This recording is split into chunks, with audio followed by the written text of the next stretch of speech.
Bismillahirrahmanirrahim. Assalamualaikum warahmatullahi wabarakatuh. Innal hamdalillah nahmadu wa nasta'inu wa nastaghfiruh wa na'udzu billahi min syururi anfusina wa min sayyiati a'malina may yahdihillahu fala mudhillalah wa may yudlil fala hadiyalah. Asyhadu an la ilaha illallah wa asyhadu anna Muhammadan abduhu wa rasuluh la nabiyya wa la rasula ba'da amma ba'du.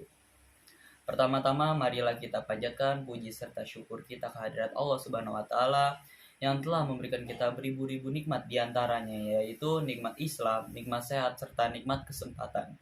Sehingga kita masih diberikan kesempatan untuk menyaksikan video yang akan saya buat. Salawat dan salam tak lupa kita curahkan pada baginda Nabi besar kita, Nabiuna wa habibina wa syafi'una wa maulana Muhammad sallallahu alaihi wasallam, keluarganya, sahabatnya, serta pengikutnya yang senantiasa istiqomah, dan semoga kita termasuk pengikut beliau yang akan mendapatkan syafaat beliau di yaumil qiyamah kelak. Amin amin ya robbal alamin.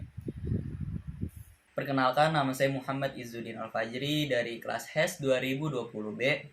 Akan sedikit mengulas terkait apa itu rukun baiat. Jadi ketika kita baca sedikit dari kitab Majmu'atur Rasail karangan Syekh Hasan Al-Banna, pada jilid pertama ada bab terkait rukun baiat. Ada beberapa faktor ataupun ada beberapa aspek yang dibahas dalam bab ini. Yang pertama adalah faham. Selanjutnya al-ikhlas, al-amal, al-ijti, ada al-jihad, ada at-tadhiyah, ada at-ta'ah, ada juga at-tajarrud, selanjutnya ada al-ukhuwah, dan yang terakhir yaitu ats-thiqah ataupun kepercayaan. Gitu ya. Jadi di sini ada runtutan atau ada urutan ketika kita mau dibaiat sebagai seorang mukmin ataupun muslim sejati gitu. Tuntutan ini perlu kita lewati step by step. Yang pertama yaitu terkait al-fahmu. Al-fahmu terkait pemahaman. Jadi terkait pemahaman syariat. Syariat itu untuk apa sih gitu?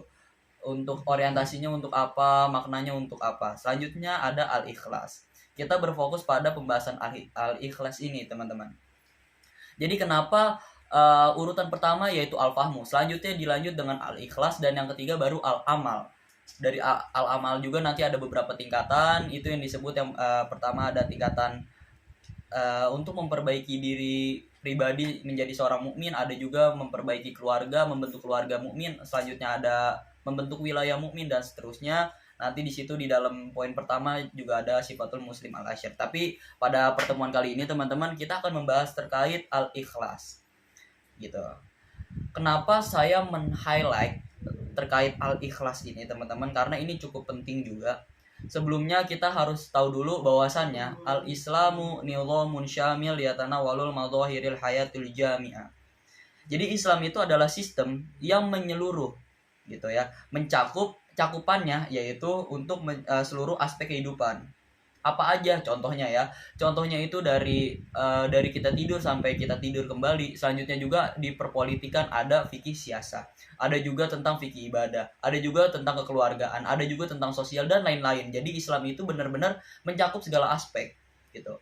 Nah, ketika kita udah tahu bahwasannya Islam itu mencakup segala aspek, kita beribadah kalau kita nggak paham fahmunya gitu ya, kita juga nggak tahu gitu apa orientasi kita. Jadi yang pertama itu kita harus paham. Yang kedua itu kita harus ikhlas juga gitu sebelum kita ke al-amal. Mungkin teman-teman yang udah sering beribadah gitu ya, semoga itu dijadikan istiqomah oleh Allah Subhanahu wa taala. Tapi kita juga perlu ada step al-ikhlas.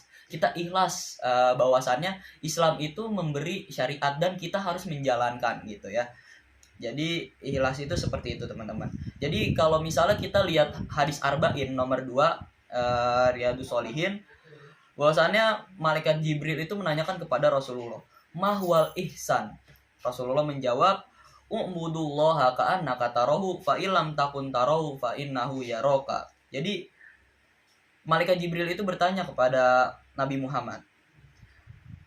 Kemudian laki-laki tersebut bertanya lagi kepada Nabi Muhammad, jelaskan kepadaku tentang ihsan. Beliau Nabi Muhammad itu sallallahu alaihi wasallam menjelaskan, ihsan adalah engkau beribadah kepada Allah seolah-olah engkau melihat Allah. Kalaupun engkau tidak melihatnya, sesungguhnya Dia melihatmu, ataupun sesungguhnya Allah itu Maha melihat. Jadi pemuda yang datang kepada Rasulullah ini yaitu malaikat Jibril, teman-teman, yang menyerupai manusia, dan saat itu Rasulullah sedang diajarkan oleh malaikat Jibril. Jadi ketika kita udah paham apa landasannya, apa tujuannya, selanjutnya kita ikhlas untuk menjalankan, selanjutnya kita menyertai amal gitu ya, perbuatan ataupun amal ibadah, itu jadi lebih enak gitu. Jadi kita tahu bahwasannya oh ternyata Islam itu indah karena kita paham, selanjutnya kita ikhlas gitu. Nah ikhlas itu ya ketika disebutnya ihsan. Apa itu ihsan? Ubudullaha kana katarahu fa ilam takun tarahu fa innahu yaraka. Ketika engkau beribadahlah engkau seolah-olah engkau itu melihat Allah. Kalau emang engkau tidak melihat Allah, pada dasarnya Allah itu maha melihat, ataupun Allah juga itu melihatmu gitu. Itu yang disebut ihsan.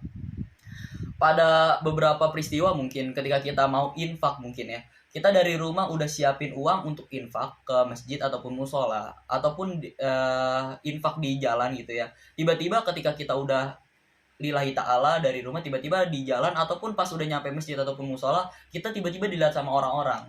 Di situ hati kita tuh ngerasa ria gitu ya. Di situ kita hati kita ngerasa ria, wah saya pengen dilihat sama orang nih infak. Nah keputusan itu seolah-olah engkau melihat Allah di depan engkau. Jadi ketika infak itu bismillah.